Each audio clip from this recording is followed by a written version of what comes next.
In the metals quadrant today, gold is stalling a little bit. It's only down about 26 basis points, about 1/4%. But it is, even though it is slightly lower today, it's more important that it's unchanged on a weekly basis as we approach the middle of the trading week. 2 weeks ago, we had a pretty big up move. Last week, it was only up about 80 cents. As we sit right now, it's virtually unchanged. 10 cents above and below the flat line is what we've been doing for the last 2 days. And that is showing gold stalling again by this 1300 level where we needed to reach in order to have that sort of gold breakout that everyone was looking for.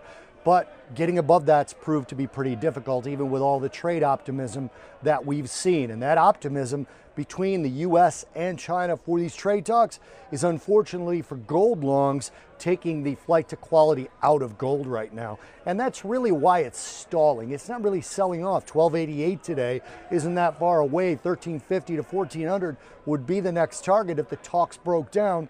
But it's a domino effect from the potential positive outcome of those talks. We've got Chinese Vice Premier Li Hu coming at the end of the month. That's viewed as a good sign, and the rhetoric is coming from both sides now, not just from the U.S. administration, but from the Chinese authorities as well. That talks seem to be moving along.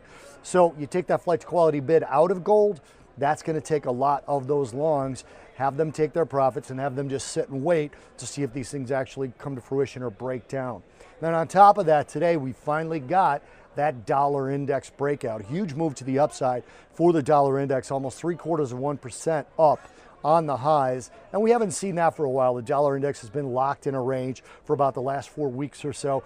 That breakout isn't necessarily an extension move predictor, but it is a breakout. So that's putting a little bit of pressure on gold as well.